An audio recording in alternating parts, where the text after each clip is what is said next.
Hello, my friends. Glad you're here. Like, comment, and subscribe so you don't miss out. I've always been drawn to the mountains. There's a certain clarity up there, a kind of raw honesty that the city can never provide. That's why I agreed to join my old college friends on a week-long hike through the backcountry of the Appalachians last fall. We had all grown up in the East Coast, but none of us had ventured far beyond the beaten trails, and this trip was supposed to be an escape, an adventure that would remind us of our youth. From the moment we started, though, something felt off. The air was too crisp, almost sterile, and the forest seemed unnaturally quiet. We chalked it up to being deep in the mountains, far from any roads or towns. The trail climbed steeply, the kind of incline that makes your lungs burn and your knees ache, and I remember thinking how beautiful it all looked. The trees with their deep reds and oranges, the distant river cutting through the valley like a silver ribbon. But there was an unease under it, like the land was holding its breath. By the third day, we had set up camp near a ridge overlooking a valley that was swallowed in morning fog. That night, I couldn't sleep. Every rustle of leaves made me tense, and the wind felt like it was whispering. I told myself it was just nerves, or maybe the wolves someone had warned us about. I was wrong. Around 2 in the morning, I woke to a sound I can't explain. It wasn't the wind, and it wasn't an animal I recognized. It was a scraping, rhythmic, and deliberate, coming from the forest below the ridge. At first, I thought one of my friends was moving around, maybe looking for firewood, but when I glanced at their tents, they were all zipped tight. The sound stopped, then started again, closer this time. My heart thudded, and I froze, staring into the darkness. I told myself it had to be a bear. Bears scrape trees, right? But this wasn't a bear. The sound was too methodical, almost like someone or something was dragging itself along the ground. I whispered to my friend Sam, who was sleeping next to me, but he didn't stir. Finally, I slipped out of the tent and shined my flashlight toward the edge of the tree line. The beam cut through the darkness, illuminating nothing. Nothing at all, except the mist swirling around the trunks. I went back inside the tent, trying to calm myself, and eventually drifted back into an uneasy sleep. When morning came, the forest seemed normal again. Too normal. We joked about the noises, calling it mountain ghosts or forest spirits, but the humor didn't reach my eyes. Something was wrong. The next day, we decided to take a different trail, one that led to a ridge a few miles away, where we had heard there was an old, abandoned logging cabin. According to the map, it should have taken us 2 hours to reach it. By noon, we realized we were lost. The trail markers had vanished, replaced by twisted trees and rocky outcrops. Compass and GPS both seemed to misbehave. The needle spun erratically, and the GPS kept showing us back at the campsite. We laughed it off at first, blaming the dense canopy. But as hours dragged on, the unease grew. Around 4 in the afternoon, we came across a small clearing with an old stone fire pit.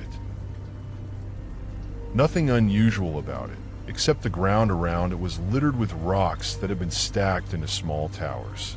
Upon closer inspection, they were arranged like crude figures, each rock stacked to resemble a rough human shape. There were dozens of them. They all faced the same direction, the forest. I felt a cold knot in my stomach and stepped back. It's probably just some hikers messing around, I said, but my voice didn't convince even me. We didn't linger. As we moved on, I noticed we were being followed. I couldn't see anything, just the feeling of eyes on us, of shapes moving between the trees. Every time we stopped, the sense of being watched grew stronger. By nightfall, we decided to make camp again, this time under a thick canopy of firs. None of us spoke much. That night was worse. Around midnight, I woke to the sound of someone, or something, whispering my name. Softly, clearly, but impossible to locate. I shone my flashlight around, and the beam landed on nothing. The others stirred, murmuring in their sleep, but when I whispered to them, they claimed they heard nothing. Then I saw it, or at least what I think I saw. A figure at the edge of the clearing, impossibly thin, taller than any man, moving like it was floating just above the ground. Its face was hidden beneath what looked like a hood of some kind, but the shape was wrong, elongated, distorted. It didn't make a sound, but I could feel it watching me, studying me. I blinked and it was gone. I didn't sleep after that. The whispers continued intermittently, always calling my name, always just beyond the reach of the flashlight. I considered waking the others, but I didn't want to sound crazy. Maybe I was losing it.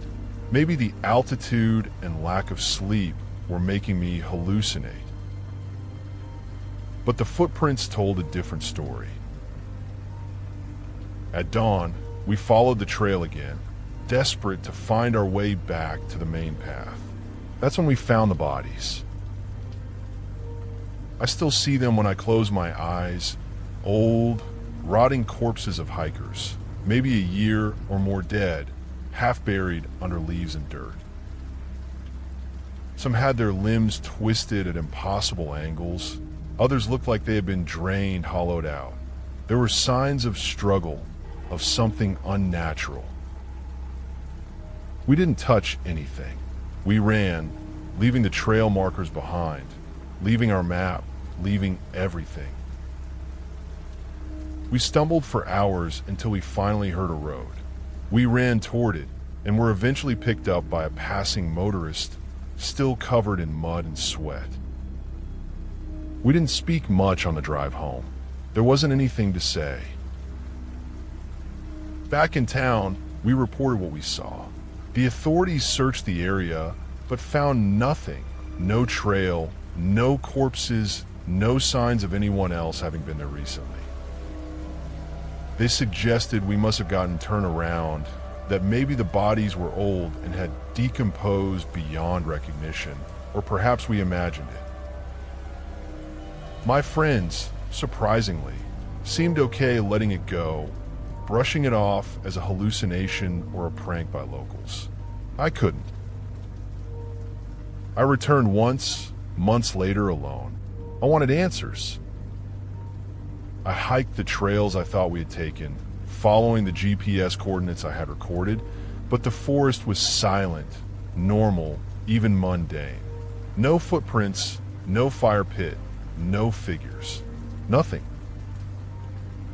Except the feeling, that same cold, oppressive presence that had followed me in the mountains before. I didn't stay long. I couldn't. I've tried to research it to find any reports of hikers disappearing in that part of the Appalachians, but nothing matches what we saw. It's as if the place exists outside normal time, or as if it erases itself when you try to remember it clearly. Sometimes, though, late at night, I hear my name whispered through the wind. And I remember the figure in the trees, watching, waiting, patient beyond comprehension. I've learned never to doubt the mountains or the silence between the trees. Something is up there, something that doesn't belong to the world we know. And I'm terrified that one day it will call me back. Because once it has marked you, the mountains never let go.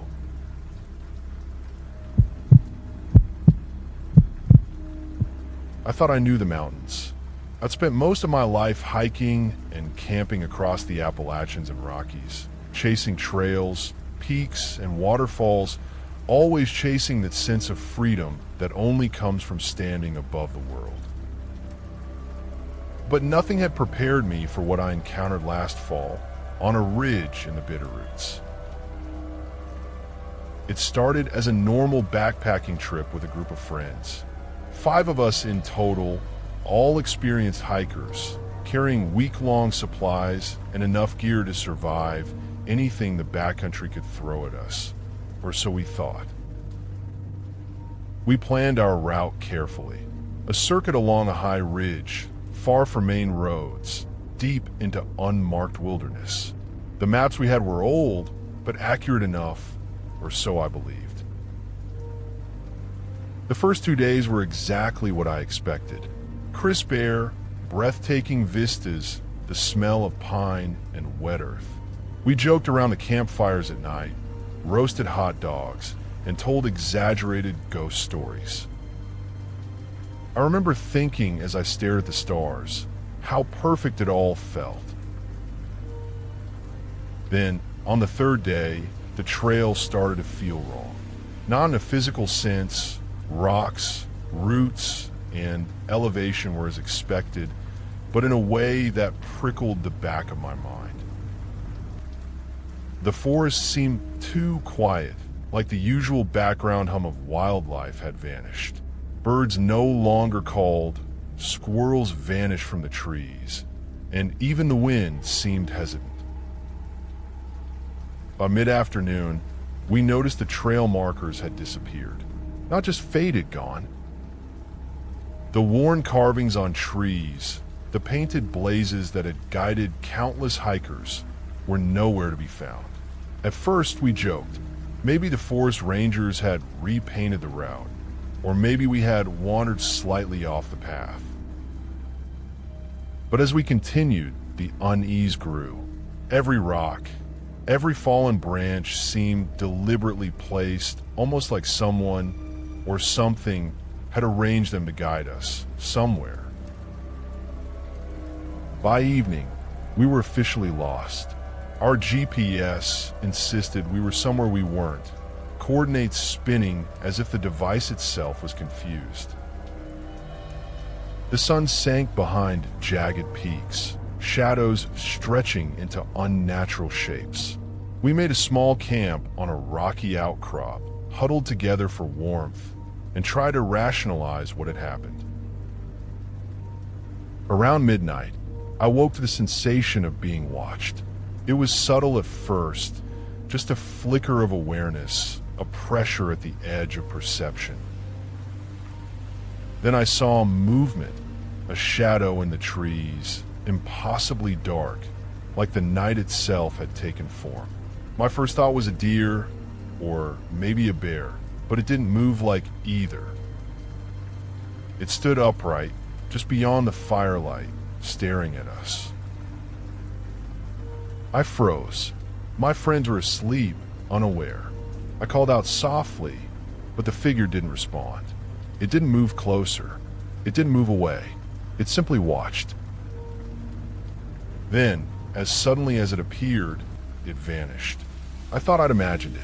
Maybe it was fatigue, maybe the lack of sleep and the eerie forest combined into a hallucination. The next morning, we tried to backtrack. Every path we took seemed to lead us deeper into unfamiliar territory.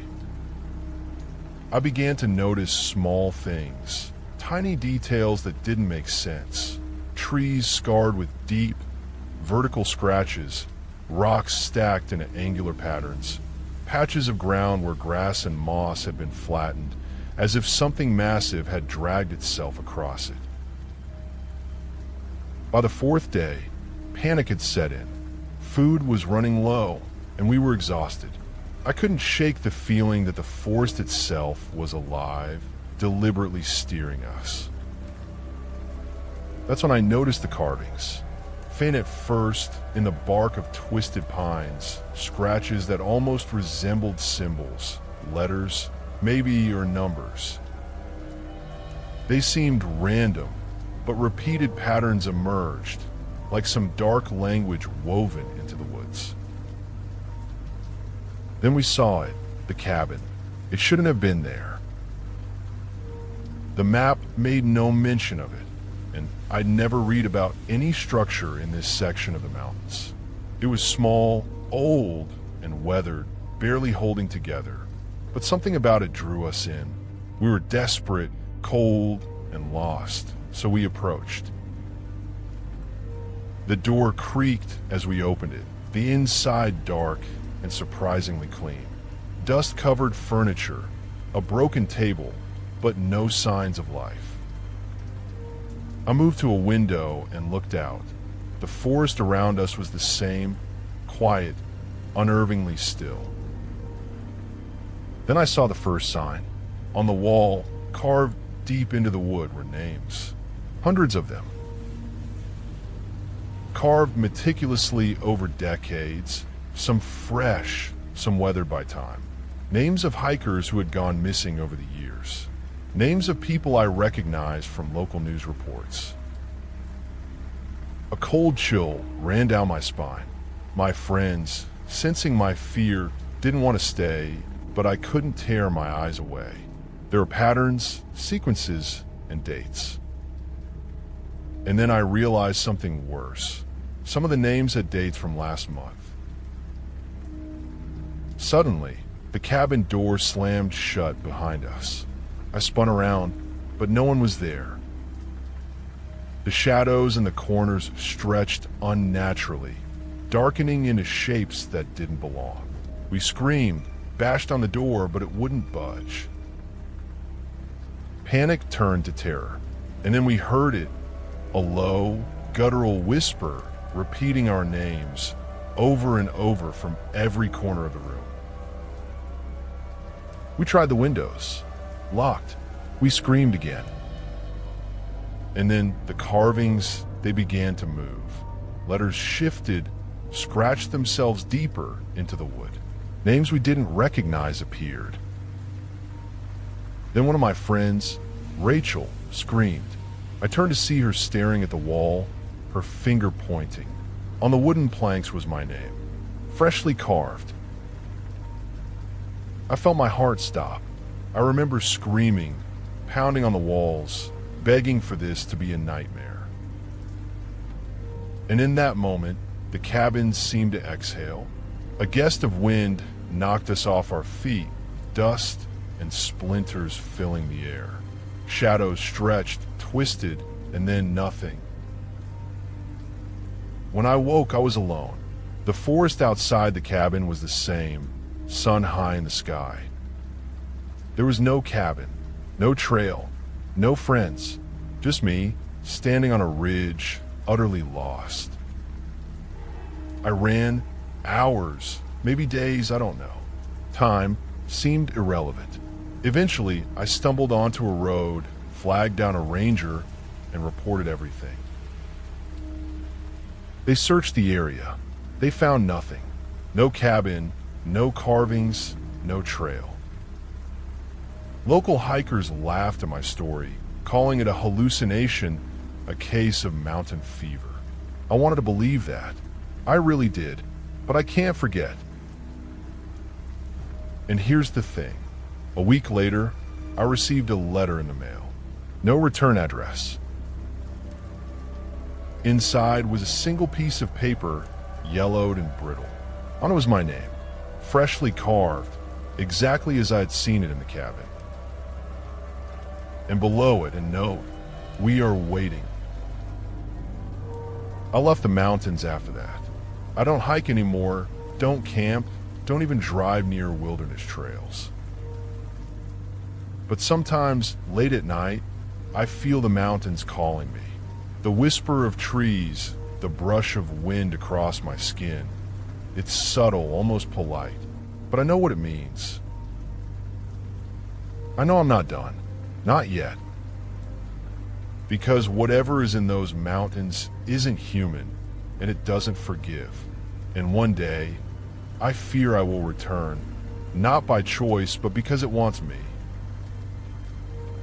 And when I do, I'm not sure anyone will be left to find me.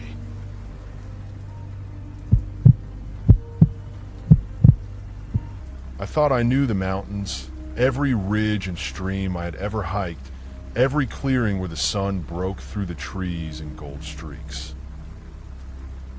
But last fall, something happened in the Sierra Nevada that made me realize I knew nothing at all. I still haven't told anyone this story.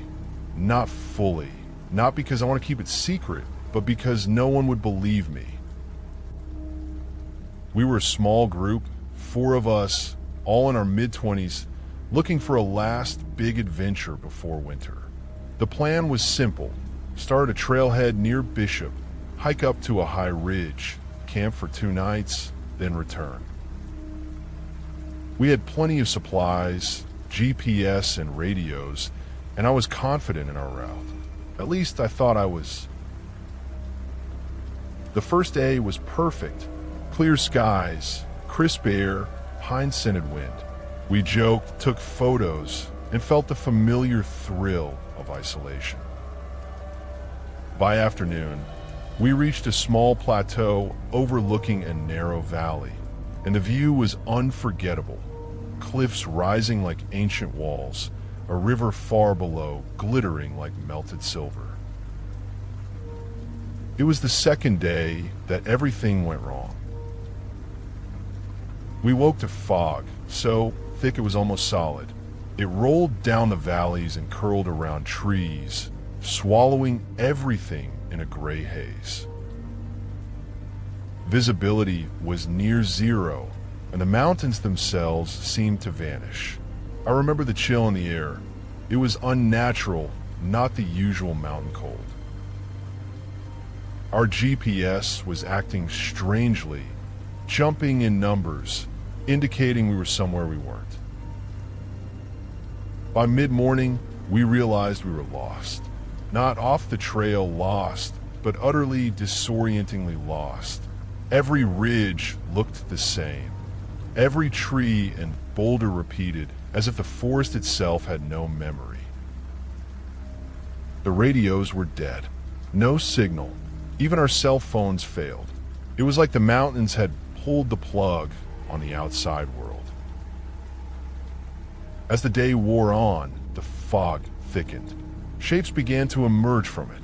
First vague silhouettes, then more defined. Rocks stacked impossibly high, trees that seemed to lean at unnatural angles, shadows that lingered longer than they should. My friends laughed it off, calling it tricks of the light and fatigue, but I couldn't shake the feeling that we were being watched, that we had walked into a part of the mountains that didn't want to be found. We stumbled onto a narrow trail that hadn't been on the map, winding along a cliff's edge. The fog clung to it, muffling our footsteps. And then we heard it, a humming, low at first, like the wind through the pines, but steady, deliberate, and rising in pitch. None of us spoke, we just kept walking. The trail narrowed, and I felt my stomach twist as I realized it led straight into a stand of gnarled trees, twisted and blackened, as if scorched by fire, but no smell of smoke reached us. Then we saw it, a structure, or something pretending to be a structure. From a distance, it looked like a small cabin, but as we got closer, it warped, impossibly tall in places, doors and windows in illogical positions. I wanted to turn back, but curiosity, or perhaps something darker, pushed us forward. Inside, the air was thick, heavy metallic. The walls were carved with hundreds of names, some scratched into the wood recently, others weathered by time. Some of the names were familiar. Missing hikers, people reported dead years ago. Others were unknown. And then, carved in large letters, was mine. I remember screaming, but the cabin didn't react. The shadows shifted like living things moving just beneath the surface of perception. One of my friends, Mark, pointed to a corner where something crouched, impossibly tall and thin, covered in what looked like black moss or hair, its limbs bent at angles that made my stomach churn. I couldn't move. My heart raced, but my legs refused to respond. Then the floor beneath us began to vibrate, like the pulse of something alive. The names on the walls shifted. My name disappeared.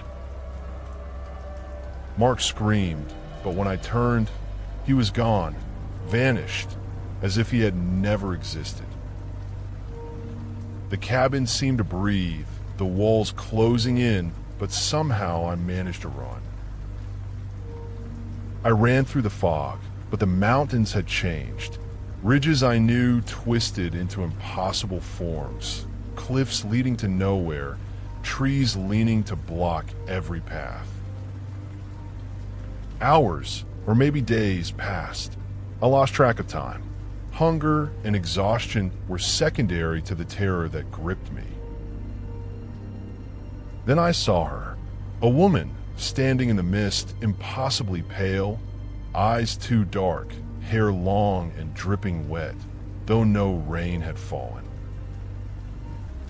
She held her arms out as if guiding me. I hesitated, but the mountain seemed to push me toward her. The instant I took a step, the fog parted behind her, revealing a trail I recognized. My trail, leading down to the valley and back to civilization. I followed her. My legs moved of their own accord, each step surreal, dreamlike, yet terrifyingly real. I kept glancing back, but she never looked at me. By the time I reached the forest edge, the trail was normal again, the fog gone. I collapsed, gasping, heart pounding. The woman was gone.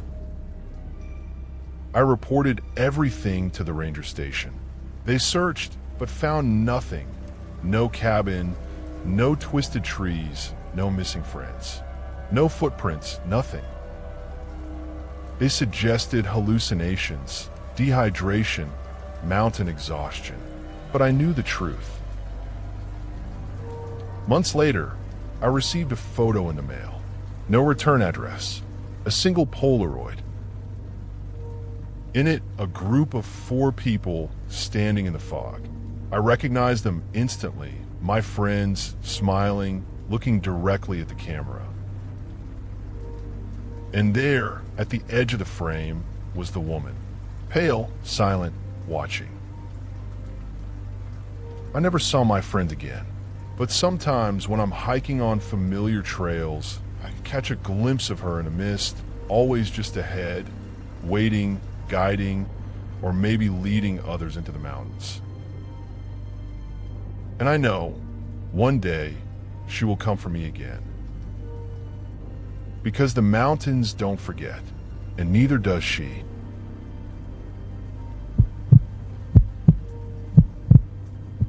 I thought I had a sense for the mountains.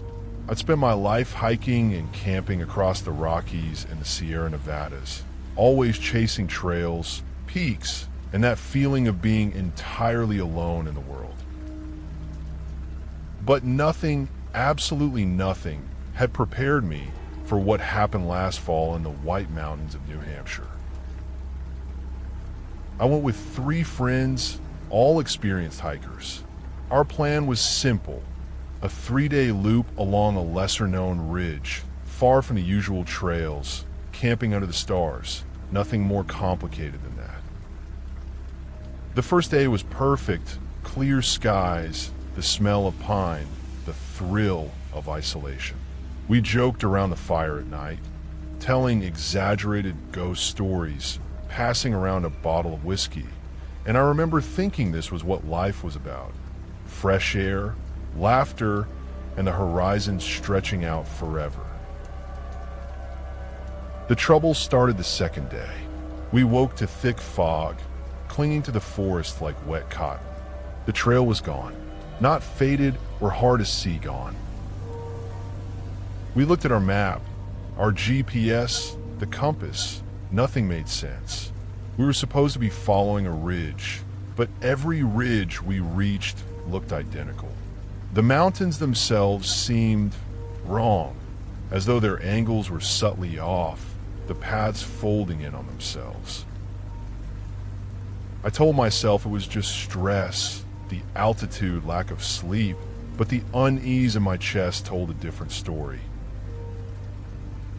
We pressed on, hoping to stumble onto a familiar landmark. By mid-afternoon, we found a narrow gorge lined with jagged rocks. There was something carved into the stone, symbols strange and jagged, deep enough that the grooves caught shadows like they were alive. My friends laughed nervously, but I didn't. Something in me tightened, a primitive warning that this wasn't a place meant for humans. As the sun began to drop, we made camp near a small creek. The air was colder than it should have been. The forest was silent, not just quiet, but unnaturally still. No birds, no rustling, no wind. It was as if the world had paused around us. I lay awake that night, staring at the canopy, feeling watched. Every shadow seemed too sharp, every sound amplified in ways that didn't belong. Around midnight, I woke to movement. At first, I thought it was a bear until I saw it. A figure just beyond the edge of the firelight. It was tall, impossibly thin, and its limbs bent in ways they shouldn't. Its face was hidden beneath a hood or shadow.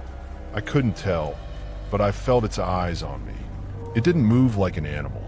It didn't move like a human. It simply stood, swaying slightly, waiting. I froze. My friends were asleep, unaware. Then, as if realizing I had seen it, the figure receded into the fog and disappeared. The next morning, my friends laughed off my unease. "You're imagining things," they said, but as we hiked, the trail became stranger. Rocks stacked unnaturally on the sides, fallen trees arranged like barriers, and the fog clung to us again, swirling in patterns too precise to be random. The GPS was now completely useless. We argued, retraced steps, tried to navigate by landmarks, but the mountains didn't obey our logic. By the afternoon of the second day, we came across a structure or something that resembled one. From a distance, it looked like a small cabin, old and rotted. But as we approached, I realized the proportions were wrong. The door was too tall, the windows too narrow, and the angles of the roof impossible. My friends wanted to go in. I didn't. I had a feeling, primal and heavy, that whatever had made this place didn't want us there, and yet it was calling us. We went inside. The air was thick and metallic, tasting like rust. The walls were covered with names, hundreds of them, carved deep into the wood. Some were familiar. Hikers reported missing in local papers, some long dead. Others were names I didn't recognize. And then, carved larger than the rest, was mine. I screamed. My friends rushed to me, but in that instant the cabin changed. The shadows moved, stretching impossibly across the walls. The floor seemed to pulse beneath us like a heartbeat. And then one of my friends, Sarah, screamed. I turned. She was gone. The air where she had stood shimmered briefly, like heat over asphalt, then nothing. I ran.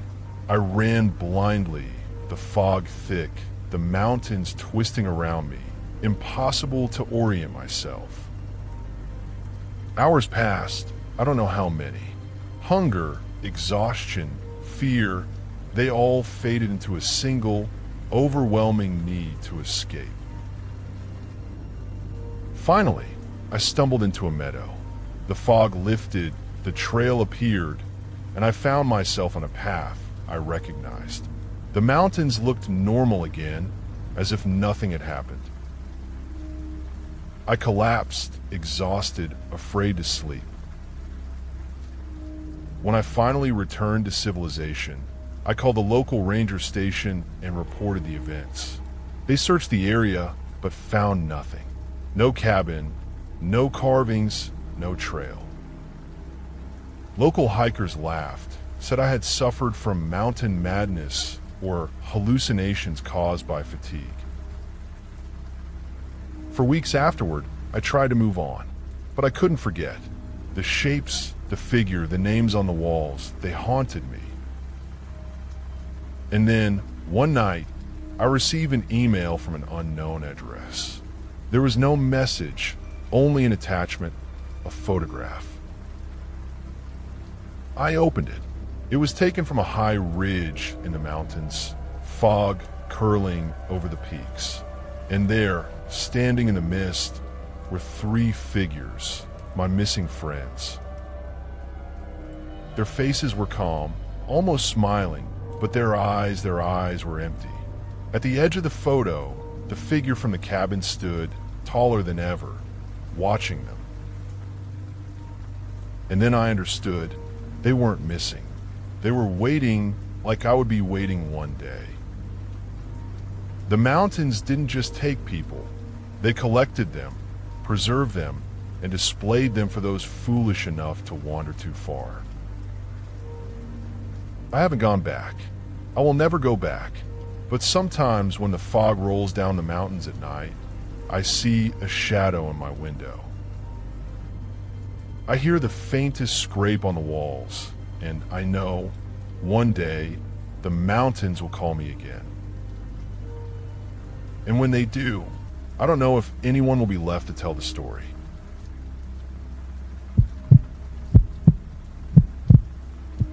I've always been drawn to mountains, not just the view from the peaks, but the isolation, the way the world shrinks to trees, rocks, and sky. That's why last October I agreed to hike the High Uintas in Utah with 2 old friends.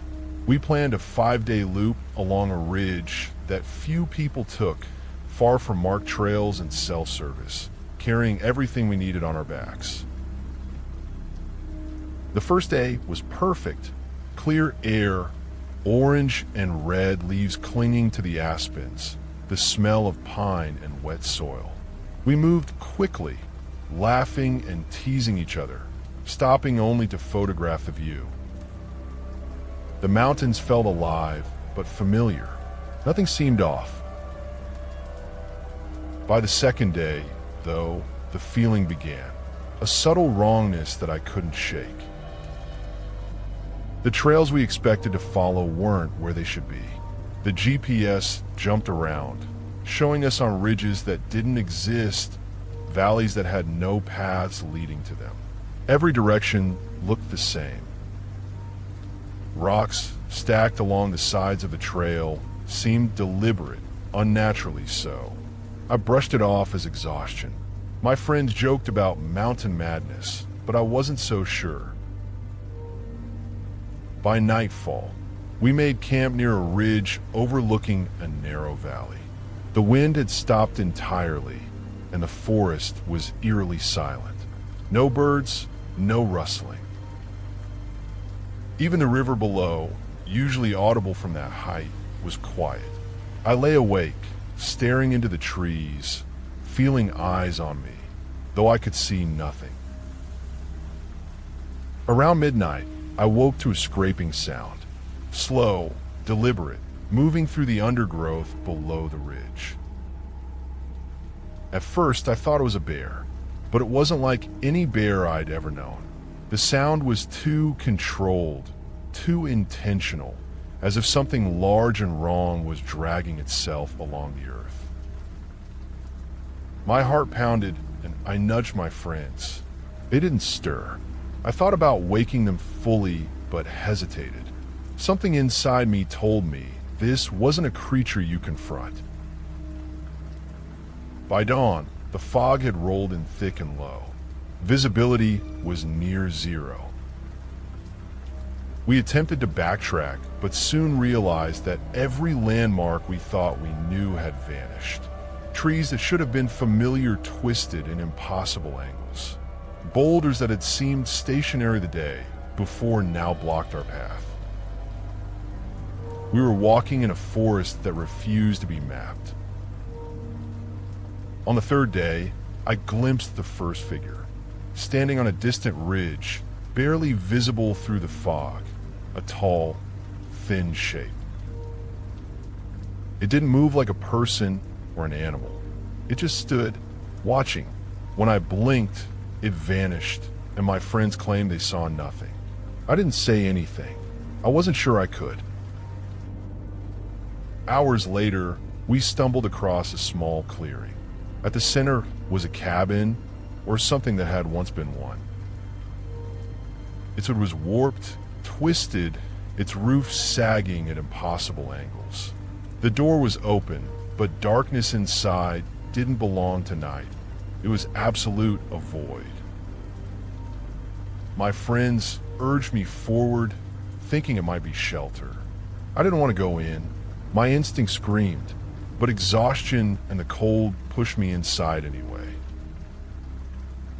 The air was thick, metallic, tasting like rust. The walls were carved with names, hundreds of them, some long faded, others fresh. I recognized a few from local news reports, hikers who had disappeared over the years, presumed dead. My stomach turned, and then I saw it. My name carved deeply as if I had been there before. The cabin seemed to pulse. Shadows stretched along the walls, bending, twisting as if alive. One of my friends, Jeremy, leaned against a post, and the wood beneath him seemed to ripple, swallowing his feet. I screamed, but when I turned back, he was gone. The floor vibrated beneath me, and the walls shifted. I ran without thinking, bursting through the door. Outside, the fog had grown even denser. Every tree seemed unfamiliar, every ridge impossible. I stumbled forward, calling for my remaining friend, Carla, but her voice was gone. The mountains had changed. Trails I knew led to cliffs or circular ridges that led nowhere. Hunger and exhaustion blurred hours into days. Finally, I emerged onto a narrow ledge at the edge of canyon. The fog lifted slightly, revealing a lake far below, shimmering silver. And standing across the ledge, tall and impossibly thin, was the figure I had glimpsed earlier. Its face was hidden, but I felt its eyes on me. I froze. Then it raised a hand, and suddenly the ledge beneath me shifted, moving like a conveyor belt, carrying me closer. I tumbled down the slope and hit the edge of the lake. The cold water shocked me awake. I swam to the shore, shivering, trying to orient myself. The mountains were normal again. Trails I recognized, trees in the right place. It was as if the forest had never tried to swallow me. I hiked back to civilization in silence, haunted by the memory of the cabin, the names, the figure. Authorities found no trace of the cabin, no distorted trees, nothing. My friends were never found. Not their bodies, not footprints, nothing. Months later, I received a letter in the mail, no return address. Inside was a single photograph, a view from a ridge I had slept on that night, fog rolling across the mountains. And there they were, my two missing friends, standing at the edge of the fog, looking directly at the camera. Their expressions were calm, almost peaceful. But behind them, in the mist, I could see the figure again, taller than ever, watching. That's when I realized the truth. The mountains hadn't taken them. They had been waiting, trapped in a space between reality and the fog, preserved until the mountains decided it was time to return them, or show me what happened. And if I ever returned to those ridges, I wouldn't find them again. Only the fog, waiting, patient, and hungry. I never returned. I never will. But sometimes when I'm looking at maps of mountains I know, tracing trails I've walked, I see a ridge that shouldn't exist, a curve that seems impossible. And I remember that the mountains don't forget, and neither does the thing that dwells in the fog, waiting. Because one day, I know they will call me back.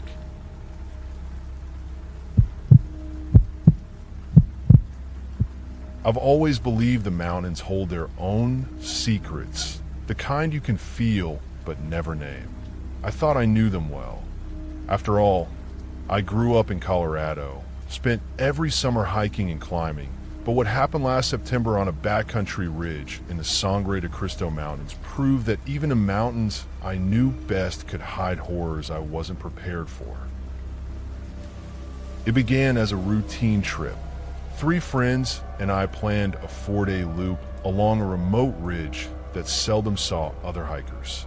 We carried full packs, tent, food, and enough gear for emergencies.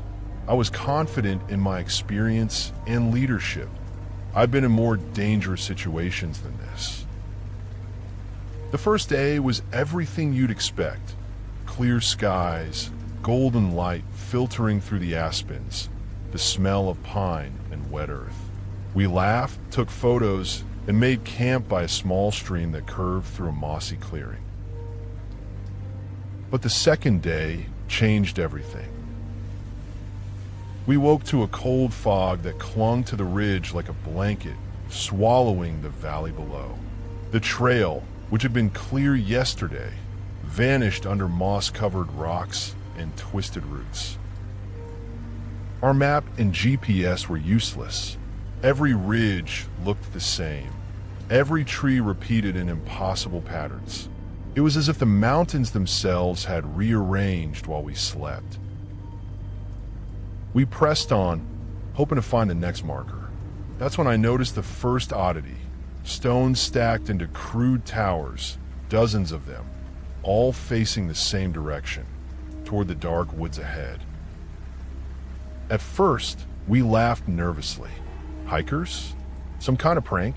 But the more towers we saw, the more I realized they weren't natural or playful. They felt deliberate, organized like warnings. By nightfall, we set up camp in a small clearing. The fog had thickened so much that the ridge disappeared entirely. All we could see were shadowed shapes of trees, skeletal and still. I lay awake, staring at the dark, feeling something watching me. Something was moving just beyond the reach of the firelight. I told myself it was a deer or a bear or maybe just my imagination, but it felt alive, intentional. Around midnight, I woke to a scraping sound, slow and deliberate, moving through the underbrush. I nudged my friends, but they slept. My heart pounded as I shone my flashlight toward the noise. Nothing, just fog and trees, but the sense of being watched intensified, pressing on me like a physical weight. Then I saw it, a figure standing beyond the edge of the clearing. Too tall, limbs bending wrong, head cocked unnaturally. Its face was hidden, but I felt its eyes. I froze, then it vanished. Morning brought no relief. The fog remained, and we were utterly lost. Every ridge and slope was unfamiliar, even though we'd been on this trail hours ago. Rocks and fallen trees blocked paths that had been clear, streams shifted direction, and the sun seemed dimmer. My friends tried to keep morale up, but fear was growing in all of us. On the third day, we stumbled upon something impossible, a cabin in a small grove. It looked old, abandoned, and wrong. The walls were warped, the roof sloping at strange angles, windows uneven and too narrow. Yet it beckoned us. We were cold, hungry, and desperate. I didn't want to enter, but Carla pushed ahead. Inside, the air was heavy and metallic. Every surface was carved with names, hundreds of them, layered over decades. Some were familiar, missing hikers reported dead long ago. Others were unknown. My stomach churned when I saw my own name carved into the wall. Fresh, deep. The cabin seemed to pulse, almost breathing. Shadows stretched along the walls, twisting. I screamed as I turned to my friends. Jeremy was gone, his pack abandoned on the floor. Carla's face was pale, frozen in terror, but she was still there. Then the floor beneath us trembled like a heartbeat. Something alive, something impossible, was moving under the wood. I ran. I barreled out the door, into the fog, calling for Carla, but she didn't follow. Hours, or maybe minutes, time had no meaning, passed as I stumbled blindly, cliffs rising and falling impossibly, trees twisting toward me. Hunger and exhaustion blurred my senses. Eventually, I found myself on a familiar trail that led back to a ranger station. The mountains behind me looked normal, everything as it should have been. But Carla and Jeremy never returned. The authorities found nothing unusual. No cabin, no warped trees, no signs of anyone else, but I knew what I had seen. Months later, I received a text on my phone from an unknown number. It was a picture, a view of the ridge where we camped, fog rolling over the peaks. And there, standing in the mist, were Jeremy and Carla, smiling faintly, arms at their sides, eyes hollow and unblinking. Just behind them, a dark figure, impossibly tall, watching. I wanted to delete it, ignore it, convince myself it was a cruel prank. But deep down I knew. The mountains hadn't released them. They were waiting, trapped in some space beyond the fog, preserved by something that was neither human nor natural. And I understood with a cold certainty that one day, the mountains would call me back. The difference this time? When that day comes, I will go willingly. Because if I fight it, I might never see them again. And I've spent too long wanting to know the truth. The mountains hold their secrets, yes.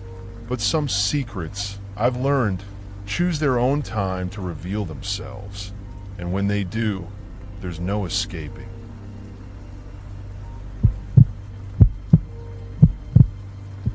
I've always trusted the mountains to tell the truth. If you move carefully, respect the trails, and read the weather and the terrain, the mountains make sense.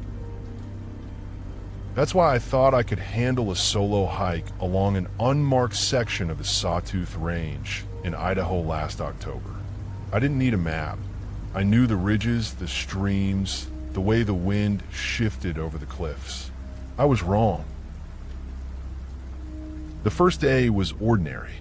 Crisp air, the scent of pine and wet earth, and the quiet hum of wildlife.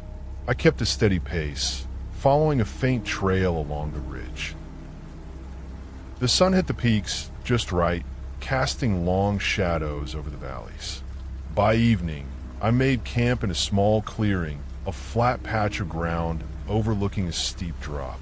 The stars came out one by one, and I felt at peace.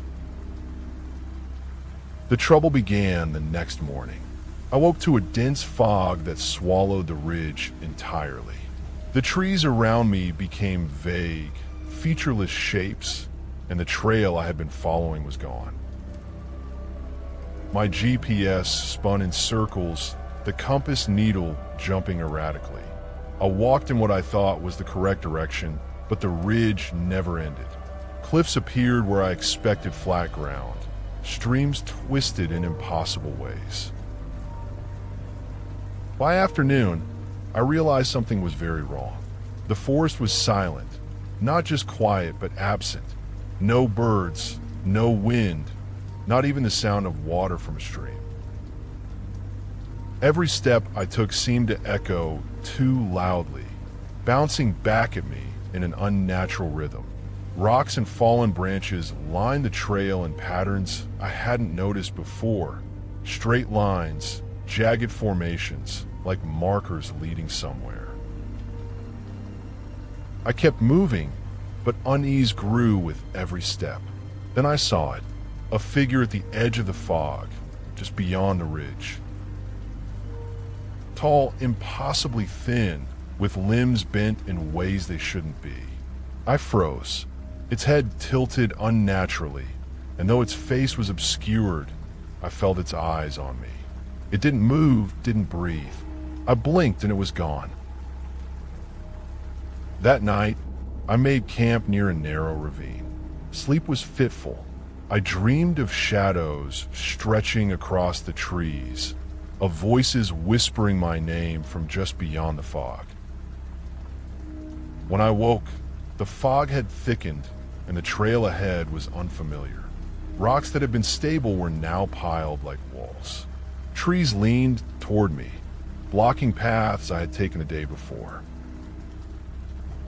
On the third day, I stumbled across a cabin, or what might have been one at some point. Its roof sagged at impossible angles, windows crooked, walls warped. I hesitated, but I was cold, hungry, and desperate for shelter. Inside, the air was thick and metallic. Every surface was carved with names, hundreds of them, layered over decades. Some were familiar, missing hikers from local news reports. My stomach churned when I saw my own name, carved freshly into the wall. The cabin seemed alive. Shadows bent across the walls, twisting as though watching me. A floorboard creaked behind me. I turned, nothing. When I glanced back to the wall, a second carving had appeared. The words, "Do not leave." I ran, out the door, into the fog, calling for help, but the mountains had swallowed sound entirely. Every familiar landmark was gone. Hours or days, I couldn't tell, passed as I stumbled blindly, cliffs rising and falling impossibly, trees twisting into impossible forms. Hunger, exhaustion, and fear melded into a single, driving force, the need to escape. Eventually, I found a ledge overlooking a small lake.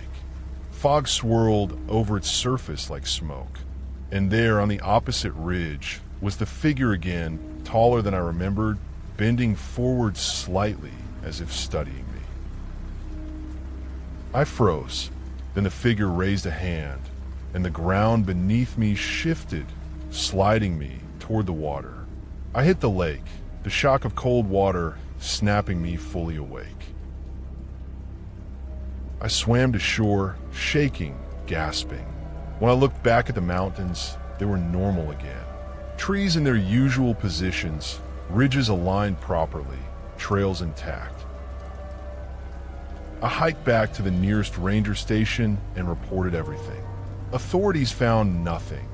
No cabin, no carvings, no twisted trees, no figure. My GPS track disappeared from my device entirely, as if it had never existed. I returned home, but I couldn't escape the memory of the fog, the figure, the cabin, and the names. Weeks later, I started noticing small, inexplicable changes in my apartment. Objects shifted positions overnight. Shadows seemed to linger too long. And then, one morning, I woke to find a small, hand-carved figurine on my kitchen counter. Tall, thin, and unnaturally bent, just like the figure in the mountains. I had no idea where it came from. I've thought about returning to the Sawtooths, but I know better now. Some mountains keep what they claim. Some mountains wait. And I've realized the worst part. It isn't that they take people. It's that they let them go so they can follow you home. Because now, sometimes I think I feel it watching me from outside my window, waiting.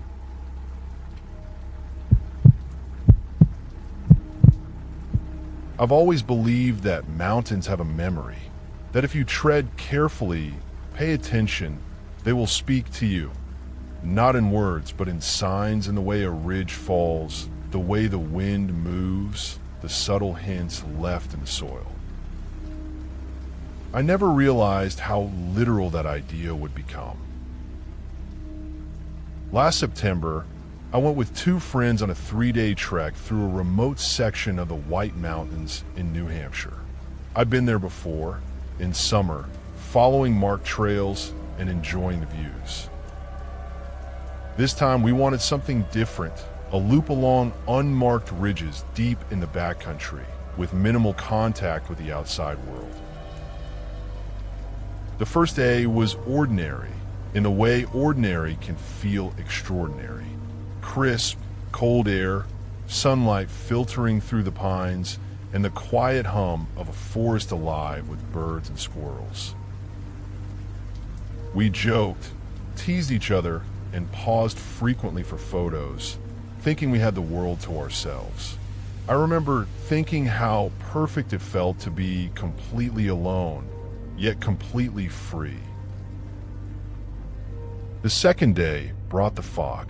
Thick, gray, and unnatural, it rolled down the ridges like smoke, swallowing the trail and every landmark we recognized. My GPS began to falter, the screen flickering between coordinates that didn't exist and ones we'd never seen.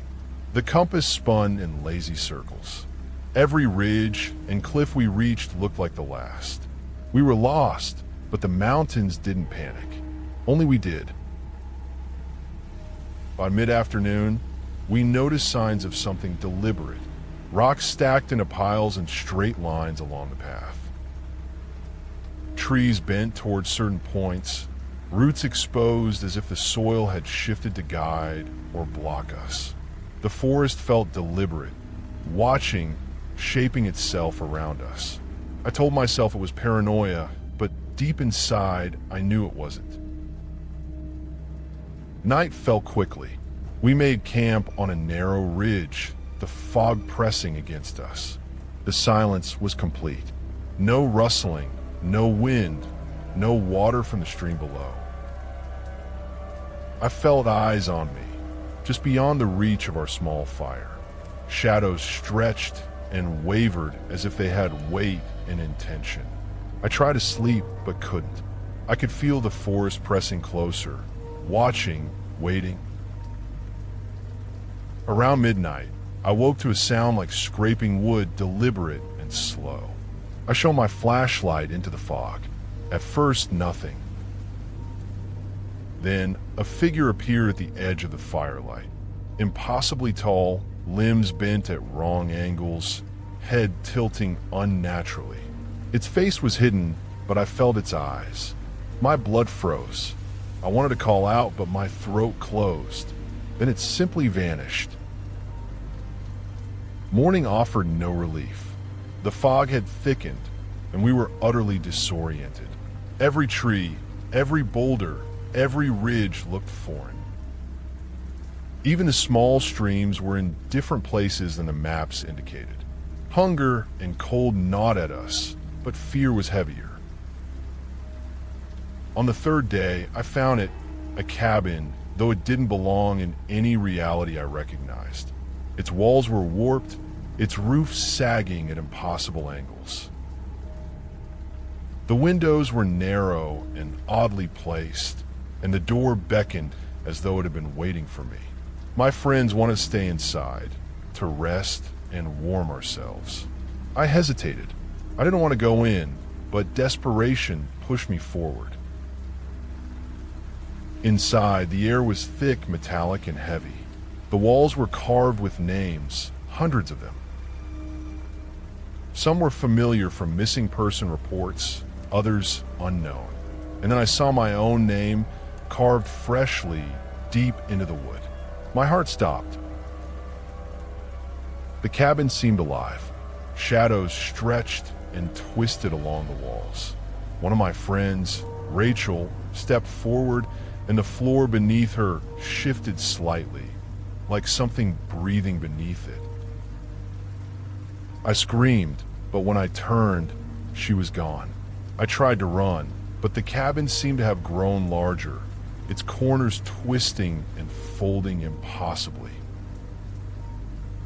I bolted outside, into the fog, calling for my remaining friend, Thomas. The forest had changed completely. Trails I had recognized twisted into cliffs. Trees leaned at unnatural angles. Hours, or maybe days, passed. Time had no meaning. Finally, I stumbled onto a ridge that looked familiar, a small lake glimmering below. The fog parted enough to see the figure again, taller than I remembered, watching from the opposite ridge. It raised an arm, and the slope beneath me moved, sliding me down toward the water. I hit the lake, cold water shocking me into consciousness, and swam to shore. The mountains looked normal again. Trails aligned with my maps. Streams ran in their usual channels. Trees were straight and familiar. I hiked back to civilization, exhausted, starving, and terrified. Authorities searched the area, but found nothing. No cabin, no warped trees, no missing friends. Months passed. I tried to return to normal life, but the memory haunted me. Then one morning, I found a small package on my doorstep. No return address. Inside was a single photograph. The ridge where I had camped, fog curling over the peaks. And there, standing at the edge of the mist, were Rachel and Thomas, looking directly at the camera, calm and silent. Behind them, in the fog, the tall figure, watching. I realized then that the mountains hadn't taken them. They had collected them, preserved them. And now, the mountains were letting me see the truth. I left my apartment that night. I drove east, far away from mountains, ridges, and forests. I haven't been near one since. But sometimes when the wind shifts just right, I feel it, the sense of being watched, the pull of ridges I've never seen. I understand now. The mountains are patient. They wait, and they will call me again. I don't know if I'll answer when they do, but I know I won't be able to stop myself.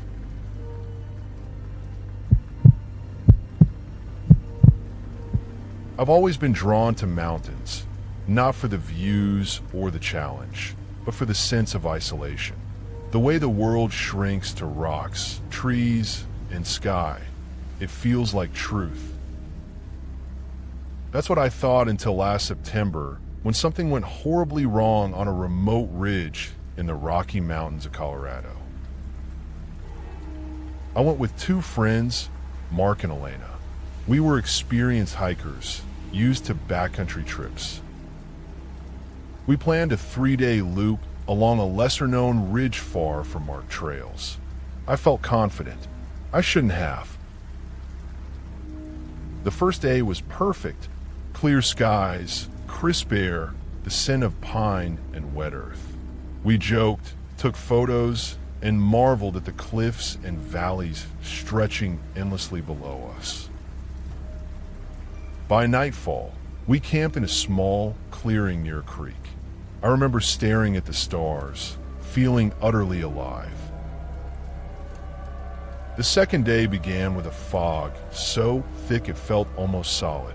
It rolled down the valleys, curling around trees, and the trail disappeared entirely. our GPS wavered, showing coordinates that didn't exist, as though the mountains themselves were hiding from us.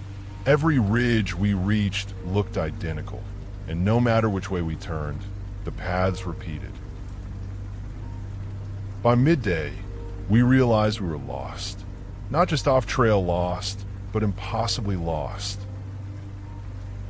The mountains didn't follow the rules we knew. Rocks stacked unnaturally along the path.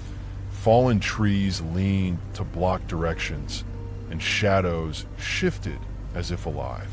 Mark laughed nervously, but I couldn't shake the feeling that we were being watched. By evening, we found a clearing and tried to make camp. The fog was thicker, almost clinging to our skin. The silence was unnatural. Not a bird, not a breeze, not a single sound except the faint hum of our own movements. I lay awake that night, staring into the darkness, certain of eyes on me. Around midnight, I saw it, a figure standing beyond the firelight. Tall, thin, limbs bent unnaturally. Its face was hidden in shadow, but I felt its gaze. I froze. Mark and Elena slept unaware. The figure didn't move, didn't breathe. Then, as suddenly as it appeared, it vanished into the fog. The next morning, our confusion turned to terror. The ridge we had camped on was gone. Trees and rocks had shifted.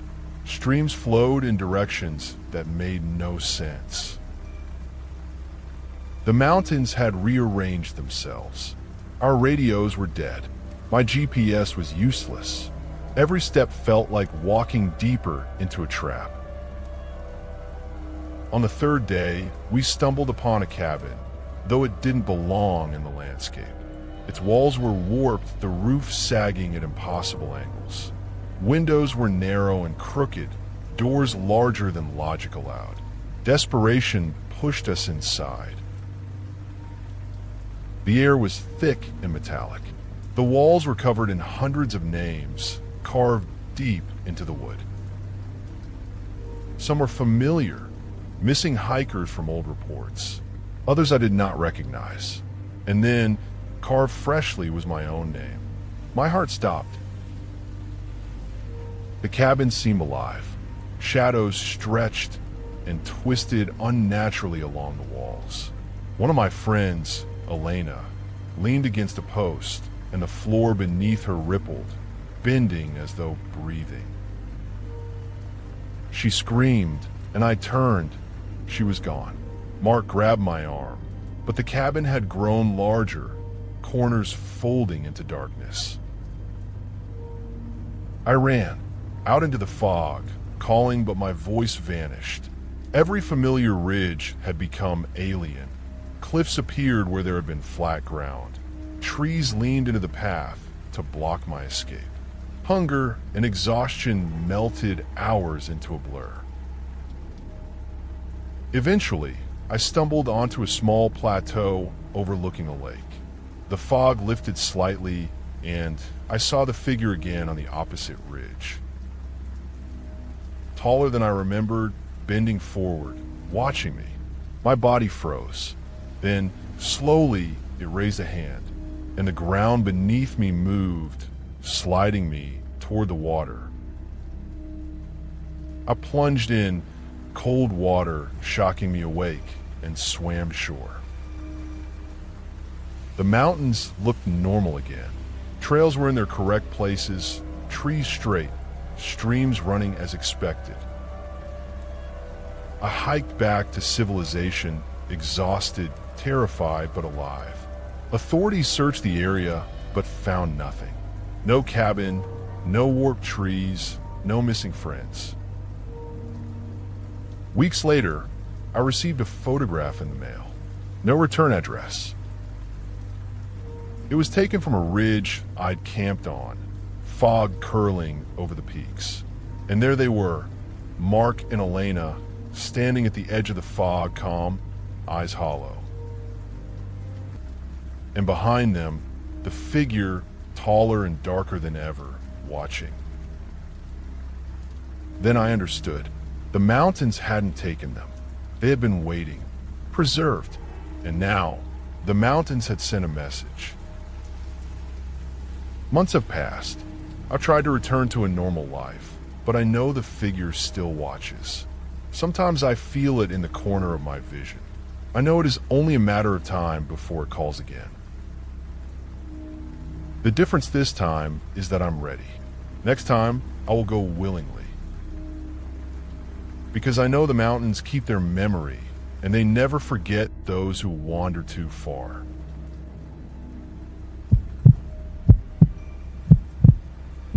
I've always loved mountains for the way they made you feel both alive and insignificant at the same time. I grew up in the Rockies, spent every summer hiking, climbing, exploring.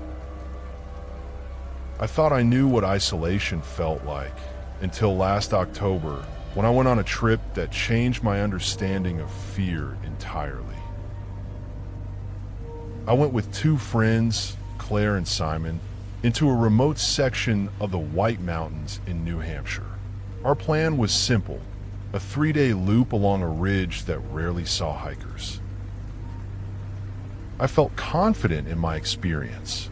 I shouldn't have. The first day was perfect. Crisp air, golden leaves clinging to aspens, the smell of wet pine. We moved quickly, pausing only for photos, laughter, and occasional jokes about how alone we were. That night, we camped near a small creek. I stared at the stars and felt that rare, absolute calm that only a mountain night can bring. The trouble began the next morning.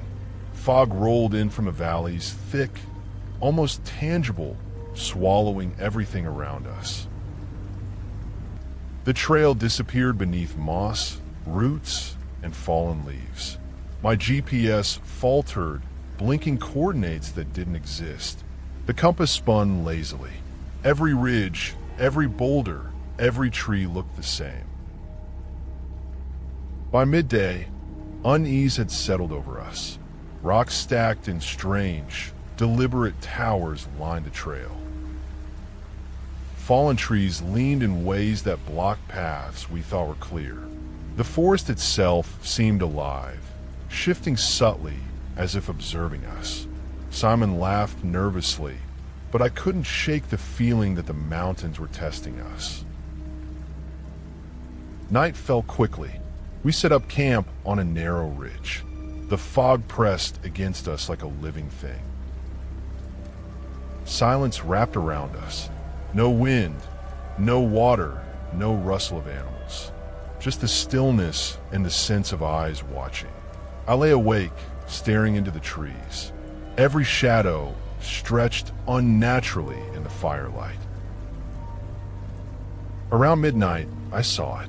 A figure at the edge of the firelight, impossibly tall, limbs bending wrong. Its head tilted unnaturally, and though its face was hidden, I felt its gaze. I froze. Claire stirred but didn't wake. Then, as suddenly as it appeared, the figure melted into the fog. Morning brought no relief. The fog remained thick, and the ridge we had camped on had vanished. Trees shifted, rocks realigned. Streams ran in directions that made no sense. My GPS was dead. Radio's useless. The mountains had rewritten themselves. On the third day, we stumbled across a cabin. Its walls were warped, roof sloping impossibly, windows narrow and crooked. We hesitated. I wanted to turn back, but exhaustion and cold pushed us inside. The air was metallic, heavy. The walls were carved with hundreds of names, layered over decades. Some were familiar, missing hikers from old reports. Then I saw my name carved freshly and deeply into the wood. My stomach churned. The cabin seemed alive. Shadows stretched and twisted along the walls. Claire stepped forward, and the floor beneath her rippled, bending like breathing wood. She screamed and vanished. Simon grabbed me, but the cabin had grown larger, corners folding into impossible darkness. I ran out into the fog, calling for Simon, but he was gone. Every ridge, every trail, every tree had shifted into something unrecognizable. Hunger and exhaustion became secondary to the raw terror of being watched. Finally, I stumbled onto a small plateau above a lake. The fog lifted slightly. Across the ridge, the figure stood again, taller than I remembered, bending forward as though studying me. I froze. Then slowly, it raised a hand. The ground beneath me shifted, sliding me toward the water. I plunged in, the shock of freezing water jolting me awake, and I swam to shore. The mountains were normal again. Trails aligned with maps. Streams ran properly. I hiked back to civilization, exhausted, terrified, but alive. Authorities found nothing. No cabin, no warped trees, no missing friends. Weeks later, I received a photograph in the mail. No return address. It was taken from a ridge near our campsite, fog curling over the peaks. There, at the edge of the mist, were Claire and Simon, looking directly at the camera, calm and silent.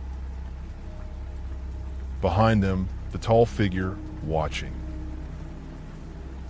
That's when I realized the truth. The mountains hadn't taken them. They had collected them. I left the state, driving east for weeks. I don't go near mountains anymore. But sometimes I see the fog curling over peaks I've never climbed, and I feel that gaze again. Patient, waiting. And I know, eventually, the mountains will call me back. The difference this time is that when they do, I won't run. I'll go willingly. Because I know the mountains keep their memory and they never forget. If you enjoyed this, show some support with a like and subscription.